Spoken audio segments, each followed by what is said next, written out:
রাস্তা যে অবস্থায় ছিল সেই অবস্থাতেই আছে।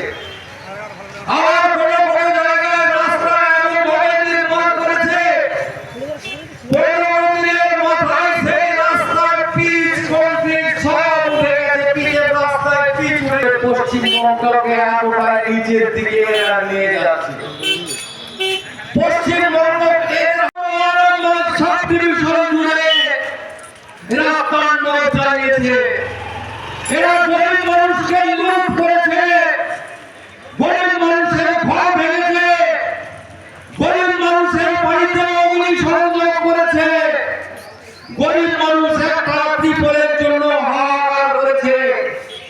যা সঞ্চিত সম্পদ ছিল গরিব মানুষের অনুষ্ঠানের পর পশ্চিমবঙ্গে এমন একটা বিধানসভায় ঘর নেই যারা ঘরকে তার বাড়িতে অত্যাচার হয়নি, তার বাড়িতে অগ্নি সংযোগ হয়নি। এই প্রধানমন্ত্রীর স্বপ্ন স্বচ্ছ ভারত মিশন, সেই স্বচ্ছ ভারত মিশনে পশ্চিমবঙ্গের দরিদ্র মানুষদের জন্য শৌচালয় নির্মাণের টাকা এলো। তারা বলে শৌচালয় নিয়ে নির্বাচনে ভারতীয় জনতা পার্টিকে বিপুল সংখ্যায় ভোট দিয়ে, বিপুল সংখ্যক আসন দিয়ে এই চোরদের সরকারকে, এই দুর্নীতিযুক্ত সরকারকে এদের পতন ঘটাতে সাহায্য করবেন। এই চোরদের সরকার পশ্চিমবঙ্গে থাকলে পশ্চিমবঙ্গের বেকার যুবক যুবতীদের কর্মসংস্থান হবে না, শিল্প হবে না, কলকারখানা হবে না, গ্রামের গরিব মানুষের শৌচালয়ের ব্যবস্থা হবে না, গ্রামের গরিব মানুষের মাথার উপর ছাদ হবে না, গ্রামের গরিব মানুষের রাস্তা হবে না, ট্রেন হবে না। দীর্ঘ 12 বছর পশ্চিমবঙ্গের পঞ্চায়েতে ক্ষমতা থাকার পরেও 12 বছরের বেশি সময় ধরে তৃণমূল কি বলবেন আজকে যে পথসভা হচ্ছে, বিজয় সংকল্প পথসভা, এই বিষয়ে কি বলবেন? দেখুন, ভারতবর্ষের প্রধানমন্ত্রী নরেন্দ্র ভাই মোদীজি 1 মার্চ আলিপুর পোর্ট কমপ্লেক্সে এসে বিজয় সংকল্প র্যালি করে গেছেন।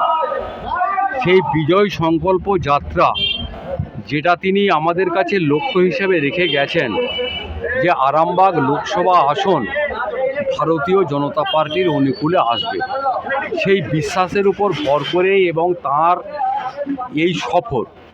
এবং আপনারা জানেন যে আরামবাগ লোকসভার যারা ভোটার, আরামবাগ লোকসভার অধিবাসীবৃন্দ ভারতীয় জনতা পার্টিকে 2019 সালের লোকসভা নির্বাচনে বিপুল সংখ্যায় ভোট দিয়ে তারা নির্বাচিত করেইছিলেন। কিন্তু চোর তৃণমূল প্রশাসনকে কাজে লাগিয়ে আমাদের পরাস্ত করেছিল। আমরা শুধু আরামবাগের মধ্যে নয়, পুরো আরামবাগ সাংগঠনিক জেলা জুড়ে, বা আপনি বলতে পারেন আরামবাগ লোকসভা জুড়ে, আমরা প্রতিদিন বিকেল 4টের পর কোথাও 3টে থেকে কোথাও না কোথাও বিজয় সংকল্প পথসভা আমরা করছি। এর উদ্দেশ্য হচ্ছে ভারতীয় জনতা পার্টির নীতি এবং আদর্শ, নরেন্দ্র ভাই মোদীজির বিগত 10 বছরের সাফল্য মানুষের কাছে তুলে ধরা, জনগণের কাছে তুলে ধরা, গণদেবতার কাছে তুলে ধরা, ভোটারদের কাছে তুলে ধরা। সেই সমস্ত মানুষ যারা প্রতিনিয়ত নরেন্দ্র মোদীকে দেখছেন, যারা প্রতিনিয়ত নরেন্দ্র মোদীজির বক্তব্য শুনছেন, যারা প্রতিনিয়ত ভারতের অগ্রগতির কথা বিভিন্ন চ্যানেলে এবং প্রিন্ট মিডিয়ার মাধ্যমে অবগত হচ্ছেন, তাদের কাছে সেই বার্তাটাই আমরা নতুন করে পৌঁছে দিতে চাই, পৌঁছে দিচ্ছি, যে বিগত 10 বছরে নরেন্দ্র ভাই মোদীজির নেতৃত্বে ভারত এক বিকশিত ভারতে পৌঁছে গেছে। সিএ সম্বন্ধে কি বলবেন? সিএএ, এটা আপনারা জানেন যে এটা লোকসভা এবং রাজ্যসভায় পাশ হয়েছে। লোকসভা এবং রাজ্যসভায় পাশ হয়ে যাবার পর রাষ্ট্রপতি এতে সিগনেচার করেছেন এবং 2019 সালে এই আইনটা কার্যকর হয়েছে। গতকাল 6:09 সন্ধ্যা নোটিফিকেশান জারি হয়েছে। সিএএ, সিটিজেনশিপ অ্যামেন্ডমেন্ট অ্যাক্ট 2019, এই অ্যাক্টে কারো নাগরিকত্ব নেবার কথা বলা হয়নি, কেবলমাত্র মানুষকে নাগরিকত্ব দেবার কথা বলা হয়েছে। যারা ভারতবর্ষে বসবাস করছেন তারা ভারতবর্ষের নাগরিকত্ব পাবেন। ভারতবর্ষের মধ্যে পশ্চিমবঙ্গের 9টা জেলা, যেখানে চাকরির ইন্টারভিউর জন্য এবং পাসপোর্ট বানানোর জন্য 1971 সালের দলিল চাওয়া হয়।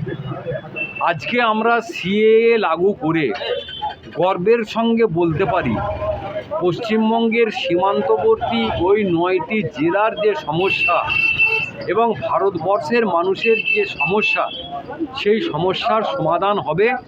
প্রত্যেকের পরিচয় যে ভারতীয়, এই অ্যামেন্ডমেন্ট অ্যাক্টে, সিটিজেনশিপ অ্যামেন্ডমেন্ট অ্যাক্টে সেই নাগরিকত্ব দেবার কথাই বলা হয়েছে।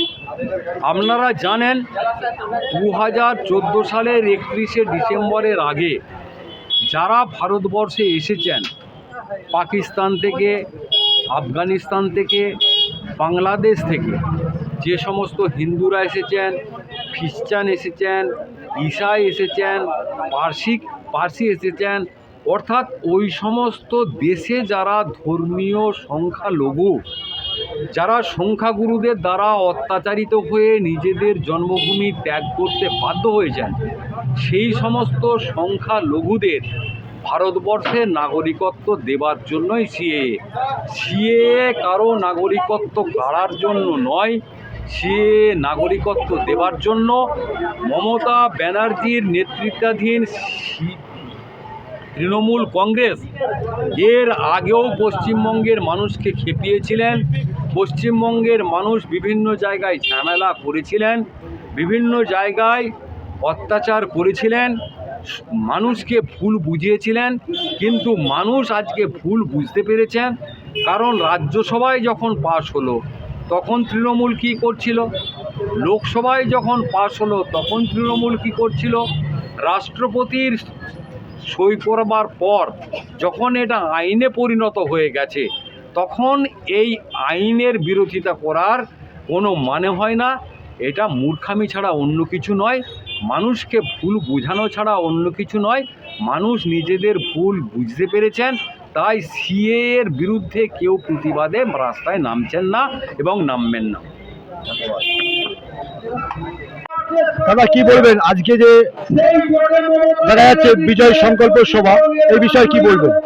দেখুন, মমতা ব্যানার্জি হচ্ছে একটা মিথ্যাবাদী। মিথ্যাবাদীতে এমন একটা ক্যাওয়াস তৈরি করেছে বর্তমানে, মানে শাসক দল, তো শাসক দলে মিথ্যা প্রচার করা মানে সমাজে বিশিষ্ট মানুষরা বিশ্বাস করে নেবে। তাই আপনারা জানেন গতকাল ভারতবর্ষের প্রধানমন্ত্রী সিটিজেন অ্যামেন্ডমেন্ট বিল, যেটা সিএ বিল পাস হয়ে অ্যাক্টটাকে বিল পাস হয়ে সিএ কাজ করে দিয়েছে। তাই এই নাগরিকত্ব যে বিলটা, সেটা মমতা ব্যানার্জি মিথ্যা অপপ্রচার করার আগে আমরা ভারতীয় জনতা পার্টি আরামবাগ পৌরমণ্ডল, আরামবাগ সাংগঠনিক আরামবাগ পৌরমণ্ডলের পক্ষ থেকে আমরা অলরেডি সমাজের কাছে মিথ্যাটাকে সত্যটা বলার জন্য, সিএ কি এটা প্রকৃত সত্য বলার জন্য আমরা সাংগঠনিকভাবে, সরকারি নিয়মভাবে, সর্বত্র ক্ষেত্রে আমরা বোঝাচ্ছি যে এই বিল সংবিধান থেকে আমাদের নাগরিকত্ব কেড়ে নিয়ে নেওয়ার জন্য বিল নয়, এটা নাগরিকত্ব দেওয়ার বিল। এটা যারা বাংলাদেশ, পাকিস্তান, আফগানিস্তান, খ্রিস্টান, হিন্দু, জৈন, পার্সি, বুদ্ধরা নিপীড়িত, অত্যাচারিত হয়ে তারা ভারতবর্ষে এসে আছেন, তাদেরকে নাগরিকত্ব দেওয়ার আইন, এইটা মিথ্যাটা না বলার জন্য, আমরা প্রকৃত সত্যটা বলার জন্য আমরা অলরেডি প্রচারে নেমেছি এবং মিথ্যাটা আমরা বলতে দেব না। তাই আমরা যে প্রান্ত আরামবাগের একটা আরামবাগ টাউনের বাজার, নতুন বাজার, আরামবাগ অনেক বিশিষ্ট মানুষরা বাজার করতে আসেন, এই জায়গা থেকে মানুষের কাছে সঠিক বার্তা পৌঁছানোর জন্য তাই আমরা এই পথসভার মাধ্যম দিয়ে আমরা প্রচার শুরু করেছি। যে কোনো মুহূর্তে আমাদের প্রার্থী ঘোষণা হবে, যে কোনো মুহূর্তে আমাদের অলরেডি রাজনৈতিক প্রচার শুরু হয়েছে, যার মতো দল প্রচার করছে আমরাও পার্টির প্রচার শুরু করছি এবং সত্যটা মিথ্যাটা তুলে ধরার জন্য আজকে আমাদের আরামবাগ মন্ডলের পক্ষ থেকে 1 নম্বর মন্ডলের পক্ষ থেকে আরামবাগ টাউনের 4 নম্বর ওয়ার্ডে পথসভা হচ্ছে। হ্যাঁ হ্যাঁ আমাদের অনেক দিনের স্বপ্ন ছিল, অনেক দিনের সাধনা ছিল, দেখুন এতে কোনো জায়গায় মহাম্যাডাম সংখ্যালঘুদের উল্লেখ নাই। এই দেশে যে সংখ্যালঘু সম্প্রদায়ের আমরা আছেন তারা থাকছেন, তারা থাকবেন, তারা ভবিষ্যতে থাকবেন, এখানের জন্য নয়। যারা ওই দেশেতে বাংলাদেশ, পাকিস্তান, আফগানিস্তান অত্যাচারিত শিখ, জৈন, পার্সি, বুদ্ধ, হিন্দু অত্যাচারিত, বিপরীত, তাদের জন্য নাগরিকত্ব আইনের বাস করা আমরা নেমেছি এবং কোন রকম মিথ্যা অপপ্রচার আমরা মমতা ব্যানার্জি ভাঙা পায়ের খেলা হবে, সেই খেলাটা অফসাইডে যে রেফারি দাঁড়িয়ে আছে, রেফারি দাঁড়িয়ে ভারতীয় জনতা পার্টি, আমরা রেফারি হিসাবে আমরা ফাউলটা দেবো, বাঁশিটা আমরা বাজাবো, ওরা বার খেলাধুলা কেউ নেয়, আমরা এবারে ওরা যে পায়ে খেলবে সে পায়ে রেফারি বাঁশি বাজাবে, ঠিক আছে।